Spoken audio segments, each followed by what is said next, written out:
You're listening to the Sex and Psychology Podcast, the sex ed you never got in school and won't get anywhere else. I am your host, Dr. Justin Lehmiller.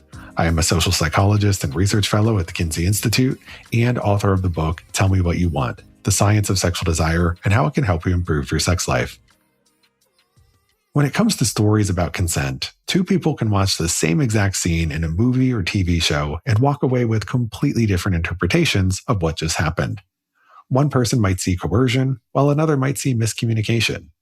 One person might see a clear violation, while another sees two consenting adults navigating a messy situation. So why do stories about consent generate so much disagreement?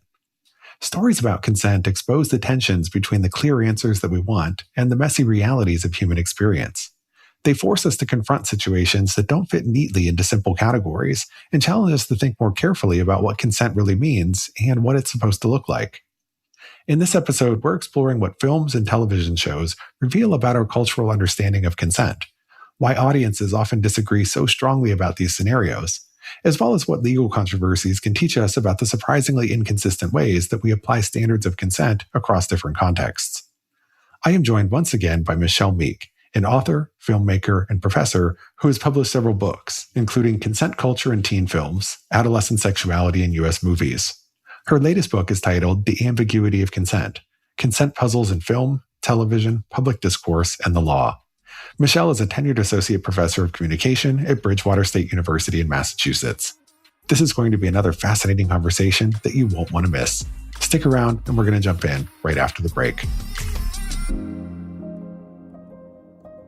Are you looking for a space that celebrates diverse perspectives, explores new frontiers, and brings all of your favorite people together? The annual Sexological Conference, hosted by Sexual Health Alliance, is where sexuality leaders gather. This conference connects you with world-class experts, leading sexuality companies, and a community of like-minded, passionate, and welcoming professionals. You'll find your people at the Sexual Health Alliance Annual Sexological Conference this October. Get your ticket to be inspired, educated, and empowered. Note that this conference is open to anyone and everyone. Head over to sexualhealthalliance.com, select the Annual Sexological Conference page, and save your spot today.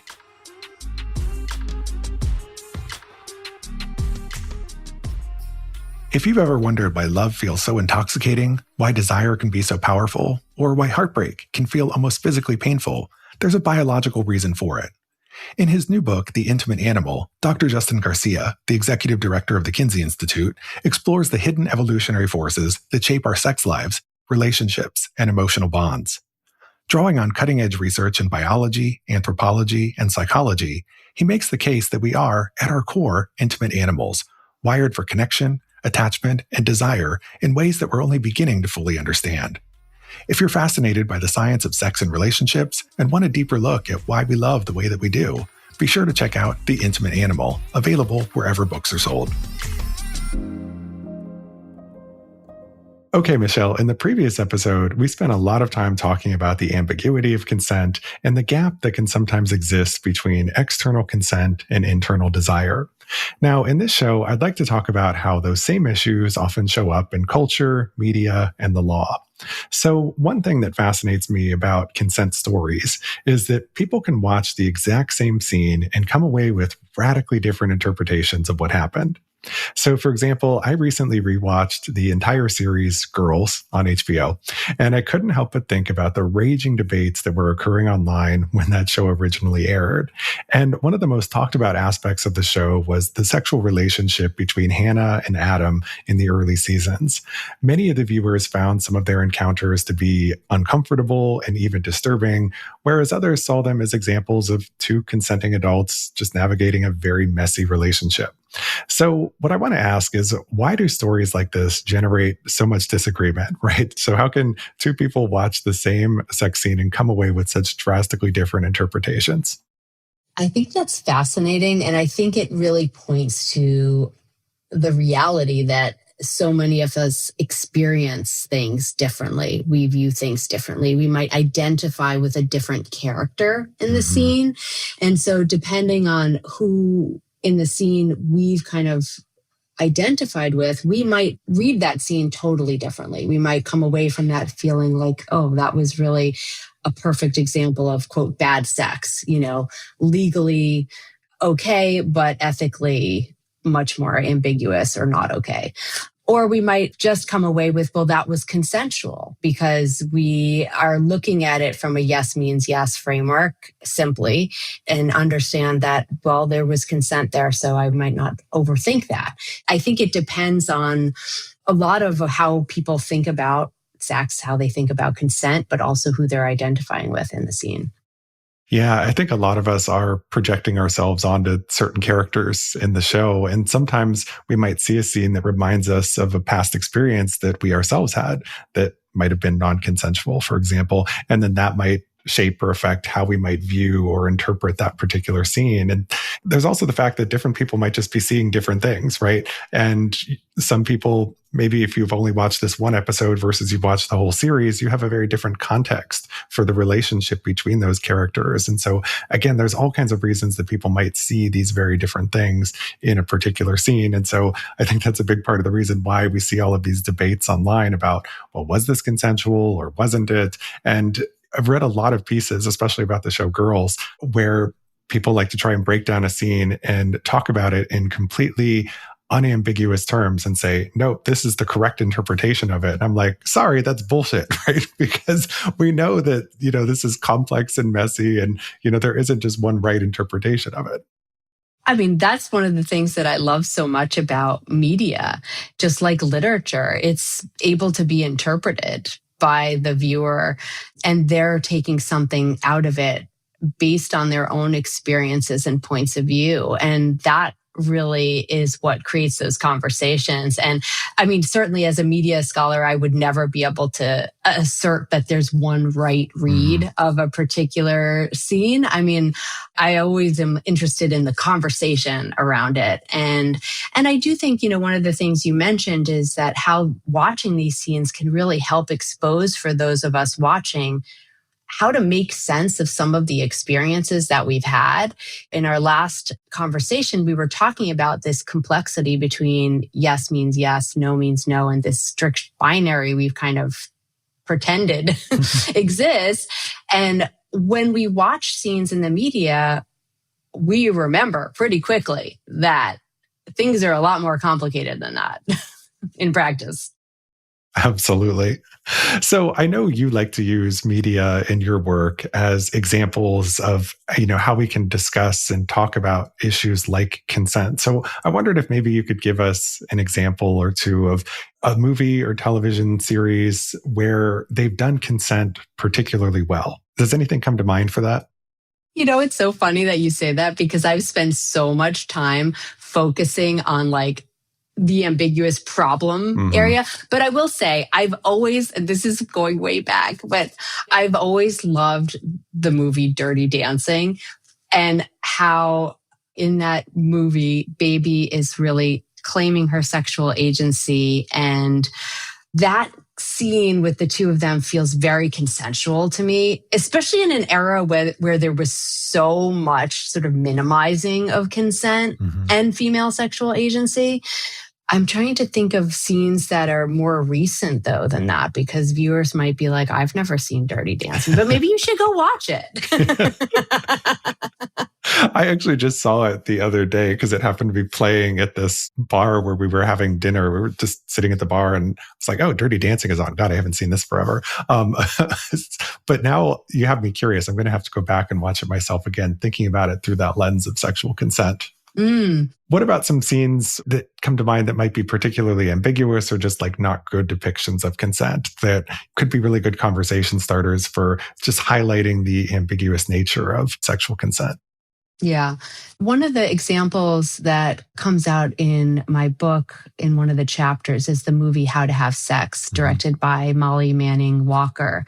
And in that scene where the main character is having Tara's first time having sexual intercourse, she says yes. But we understand it as viewers that that is not a consensual scene. And the reason we understand that is because of everything that sort of led up to her articulation of yes. she is isolated from her friends intentionally by the partner. She is intoxicated. He takes her and throws her into the ocean when she says no, and now she's all wet, and then he takes her clothes off. So by the time she says yes to the intercourse, there's been so much coercive behavior leading up to that moment that it really undermines any yes. And then, of course, afterwards, we can see that she's kind of experienced this as an assault. And because of that, the way we sort of feel about that scene, I would think most people watching it, as we said, everyone could read it differently, but I would think many people watching that scene, and I think what the director intends is for us to feel incredibly uncomfortable with the fact that she has said yes, and this was not okay. I think another example in the book is the film Cat Person, which was a short story adapted into a film in 2023. What I love about that film is how it really shows the main character, Margot's dissociation with herself in moments where she's in an intimate encounter. And so we actually see the disjointing of herself in between the person who's sort of saying yes and then what she's actually experienced, her disgust, her discomfort, her ambivalence, all of these different feelings that she has, and then yet externally how it might read as, quote, legally or ethically yes. And there's been a lot of actually queer movies. In my past book, I wrote a whole chapter on youth in queer movies and how they're often depicted as, quote, consenting to heterosexual encounters that they don't want. And again, these are situations where the characters are saying yes. There's nothing kind of illegal about what's happening. And we can understand that the other person might be very convinced that that is a yes. And though we as an audience also can see the deep ambivalence, disgust, disconnect with what's really happening in that moment. Yeah. And I think those are all perfect examples of what we were talking about in the last episode, where you can have this verbal yes, right? This consent, but that doesn't necessarily match up with how the person is feeling inside. The internal willingness, the internal desire, that's totally separate, totally different. And oftentimes people do consent to sex that they don't want. And so I think, for people who are in the world of sex education, using examples like that can, I think, be particularly valuable for kind of helping students to think about, well, what does consent mean and what does it actually look like? And this is how consent is about so much more than just a verbal yes. And so I think you tend to do that a lot in your work, is to use media as a way of really stimulating those conversations and getting people to think critically about sexual consent, right? Absolutely. I mean, I think that they really draw out the examples that many of us experience or have experienced, and it gives a language to them. In one of the chapters in The Ambiguity of Consent, the author talks about how watching a show like Girls or any kind of media is really a way of giving context for our own experience and making sense of it after the fact. And that is not just helpful for us as individuals, it is, but it's also helpful for us in terms of a more cultural or societal impact, because it gives us the language and understanding to be able to kind of move forward conversations around consent, knowing all these complexities because we've experienced them. Now we're watching something that gave us language and understanding on a deeper level. And now we're able to bring that into the cultural conversation. Yeah. And these don't have to be shows or movies that are specifically about sex either, right? So there's a whole chapter in your book that's about Law and Order SVU. Can you tell us a little bit about the analysis of that show and how that might inform our discussion and understanding of things like sexual consent? Yeah, that's a really interesting chapter, because the whole concept there is that show has failed to include asexual characters.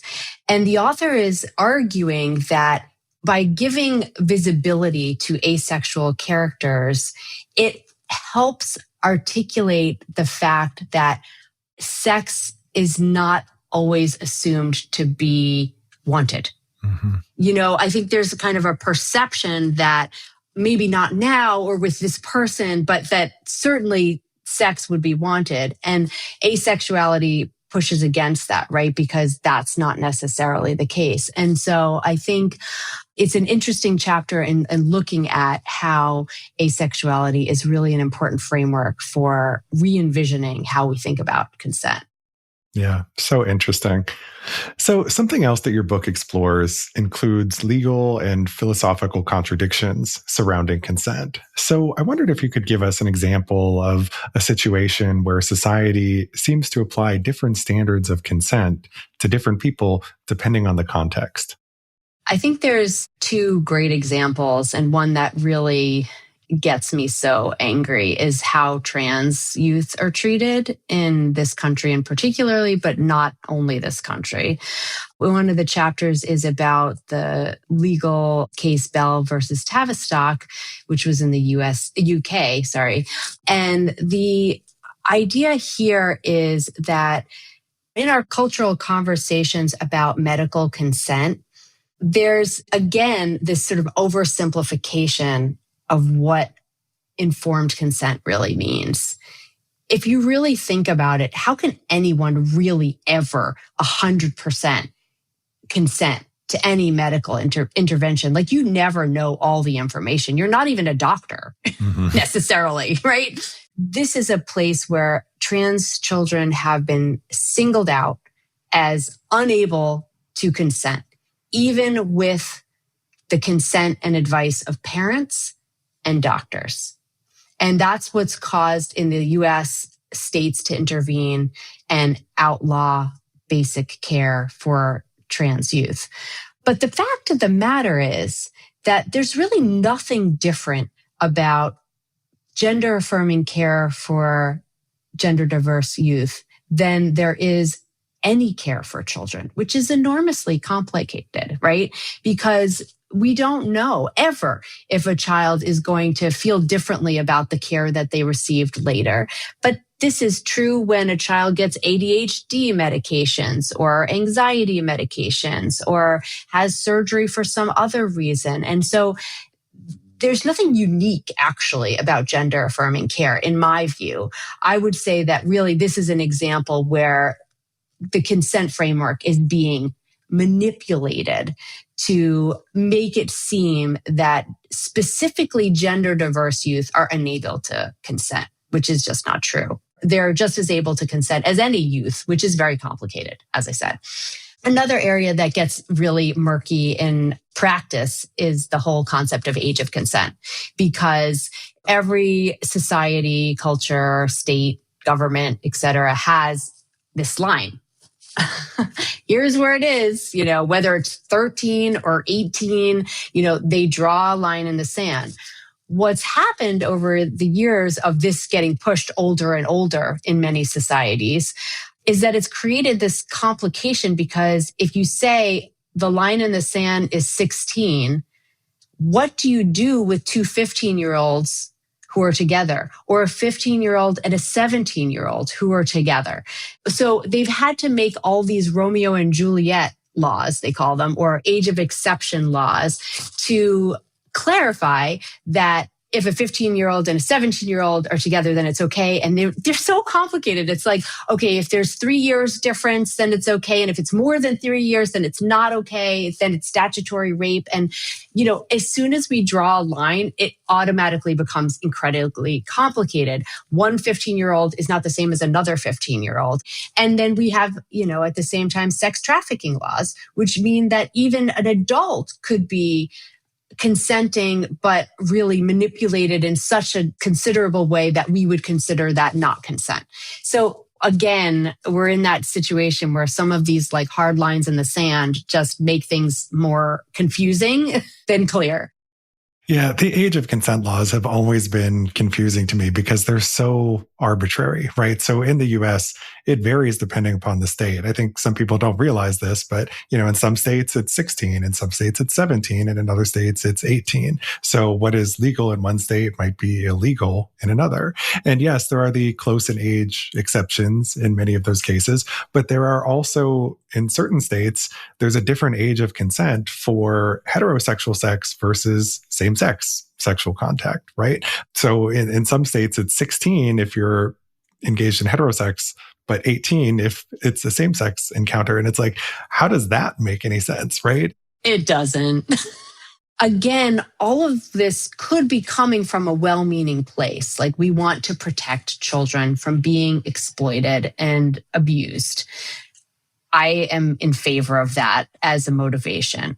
I'm not 100% sure that age of consent does that, especially because the majority of childhood sexual abuse is perpetrated by parents and people who are known to the children, who are not really thinking at all about any of the laws, obviously. So I don't think that age of consent is going to immediately eradicate childhood sexual abuse. In fact, it's caused a lot of complications with consensual sexual interactions as well.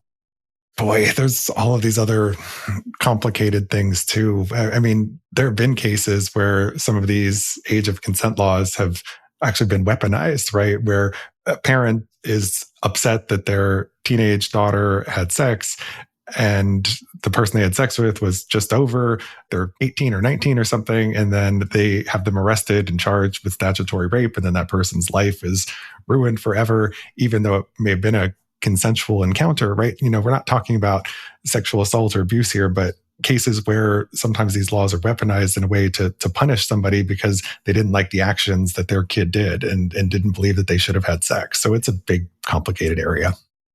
And that could be punishing the kid who didn't want their parents to be going after this other person too. And it really, I mean, a lot of it disempowers youth actually in ways that I just don't feel comfortable with. There's an essay Foucault wrote in the 70s that really argues against any age of consent, which obviously is not at all a popular point of view. Obviously. Anymore. Yeah. But I will say that, like, in the conversation, they make a lot of good points about really how do you ever clearly draw this line and make sure that it's not manipulated and causing more problems than it solves. And I, in general, am, you know, an advocate for youth being able to articulate what they want. And part of that means that they should be protected, but in a way that they don't lose their agency in a situation like you're talking about. Like that, I don't like to hear, you know, where a youth doesn't want something to be brought up in charges and the parent is now going against them to do that. That's just awful.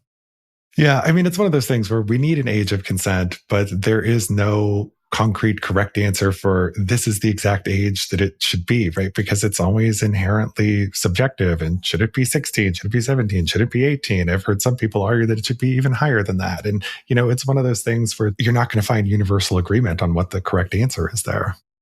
No. And the problem also is that, you know, sex education in this country, as we know, is abysmal.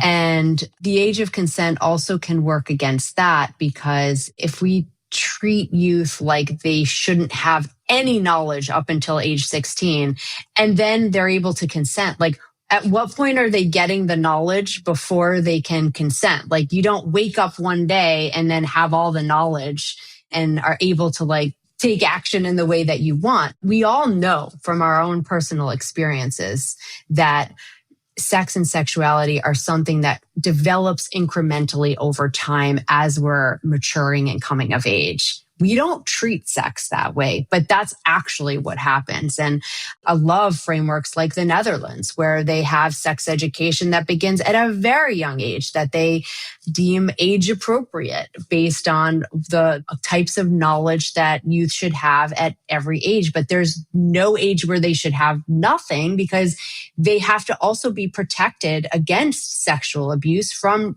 people in their lives. So giving them some knowledge to be able to know when something is not right is also important, and protecting them, not actually putting them in harm's way.